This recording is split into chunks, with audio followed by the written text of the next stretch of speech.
आज हम इस वीडियो में बात करने वाले हैं कि आपका सक्सेसफुल इम्प्लांटेशन हुआ या नहीं, ये कैसा पता चलेगा। वो सब कपल जो प्रेगनेंसी के लिए ट्राई कर रहे होते हैं, वो बहुत ज़्यादा एंशियस रहते हैं, बहुत जल्दी में रहते हैं कि ये जानने के लिए कि हमें इस मंथ ट्राई किया है कंसीव करने के लिए, तो क्या हमें प्रेगनेंसी रुक गई होगी, हमारा इम्प्लांटेशन हो गया होगा, ये कैसे पता चलेगा। अब हम पहले ये बात करेंगे कि इम्प्लांटेशन क्या होता है।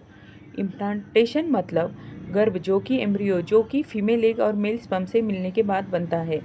जब ये एम्ब्रियो बच्चेदानी की दीवार जिसे हम कहते हैं एंडोमेट्रियम उसको जाकर चिपक जाता है और उसको ब्लड सर्कुलेशन मिलना स्टार्ट हो जाता है और एम्ब्रियो बच्चेदानी के अंदर ग्रो होना चालू हो जाता है, बढ़ना चालू हो जाता है, तो उसे हम बोलते हैं इम्प्लांटेशन। और जैसे इम्प्लांटेशन सक्सेसफुल हो जाता है वैसे बॉडी में कुछ हार्मोनल चेंज होना शुरू हो जाते हैं। एचसीजी यानी ह्यूमन कोरियनिक गोनेडोट्रोपिक नाम का हार्मोन जो होता है वो बॉडी में रिलीज होना चालू हो जाता है, बनना स्टार्ट हो जाता है।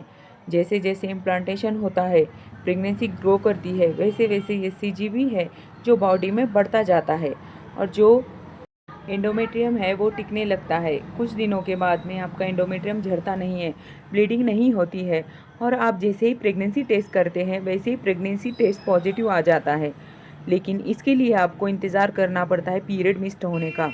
लेकिन पीरियड मिस्ड होने से पहले भी आप कुछ बातों पे अगर ध्यान दें तो ये हम जान सकते हैं कि हमारा इम्प्लांटेशन हुआ है या नहीं। वो बात क्या है, सिम्टम क्या है, अब हम उसके बारे में बात करेंगे।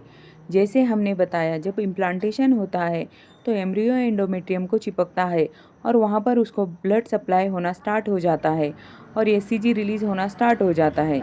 ये एचसीजी के वजह से और साथ ही साथ प्रोजेस्टेरॉन हार्मोन और कॉर्पस लूटियम जो है, जो अंडे के रिलीज़ होने के बाद बन रहा है, इन सब की वजह से हो सकता है कि आपका मूड स्विंग हो, आपको गुस्सा आए, आप चिड़चिड़ाहट हो जाए, छोटी छोटी बातों पर आप परेशान होने लग जाए, किसी को नींद नहीं आती या किसी को हो सकता है बहुत ज़्यादा नींद आए, आपकी एपेटाइट यानी भूख कम हो सकती है या बढ़ भी सकती है, आपके टेस्ट बड चेंज हो सकते हैं, आपके शरीर में हल्का थकावट महसूस हो सकती है, आपकी ब्रेस्ट जो है टेंडरनेस यानी थोड़ा सा भारीपन आने लगता है।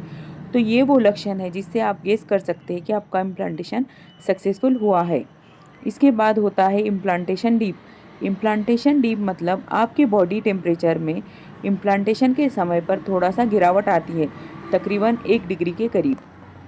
तो अगर आप कंटिन्यूसली अपना बॉडी टेम्परेचर मेजर कर रहे हैं, ओवुलेशन के बाद आपने नेचुरली ट्राई किया है कंसीव करने के लिए, तो आप देखेंगे कि आपका बॉडी टेम्परेचर थोड़ा सा गिर गया है, जिसे हम बोलते हैं इम्प्लांटेशन डीप। ये शायद रिफ्लेक्ट करता है कि आपका इम्प्लांटेशन सक्सेसफुल हो गया है और प्रेगनेंसी ठहरने के चांसेस बढ़ गए हैं। इसके अलावा आपके शरीर में बदलाव आ रहे हैं, इम्प्लांटेशन डीप हो रहा है, साथ ही साथ आपको चिड़चिड़ाहट हो रही है।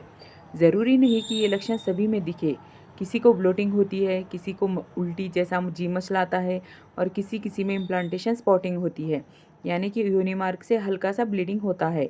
और इनफैक्ट हम बात करें तो इन तीनों लक्षणों में से जो सबसे कॉमन लक्षण होता है वो है इम्प्लांटेशन ब्लीडिंग या इम्प्लांटेशन स्पॉटिंग। ये जो होता है जब एम्ब्रियो एंडोमेट्रियम में चिपकता है, तब कुछ ब्लड वेसल रहते हैं जो खुल जाते हैं और उसकी वजह से हल्का ब्लीडिंग या स्पॉटिंग हो सकती है। अक्सर लोग इसे मेंस्ट्रुअल पीरियड के साथ भी कंफ्यूज कर लेते हैं और वो सोचते हैं कि प्रेगनेंसी नहीं हुई है और वैसे ही अनजाने में प्रेगनेंसी कंटिन्यू हो जाती है। इसे हम बोलते हैं इम्प्लांटेशन स्पॉटिंग। लेकिन अगर आप प्रेगनेंसी के लिए ट्राई कर रहे हैं तो मेरी सलाह ये है कि आप इतनी एंजाइटी मत होइए। जिस किसी का भी इम्प्लांटेशन सक्सेसफुल होगा, ज़रूरी नहीं कि ये लक्षण आएंगे।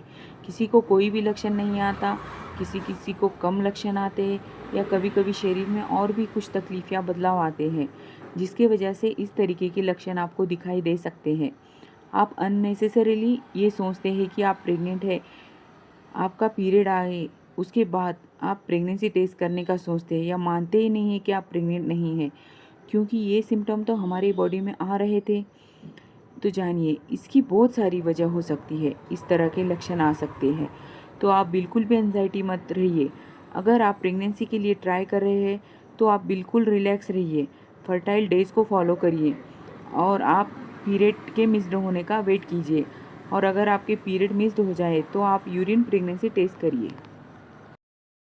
सिंपल सा टेस्ट होता है। पीरियड मिस्ड होने के 10 से 12 दिन में ही आपको पता चल जाएगा कि आप प्रेग्नेंट है कि नहीं।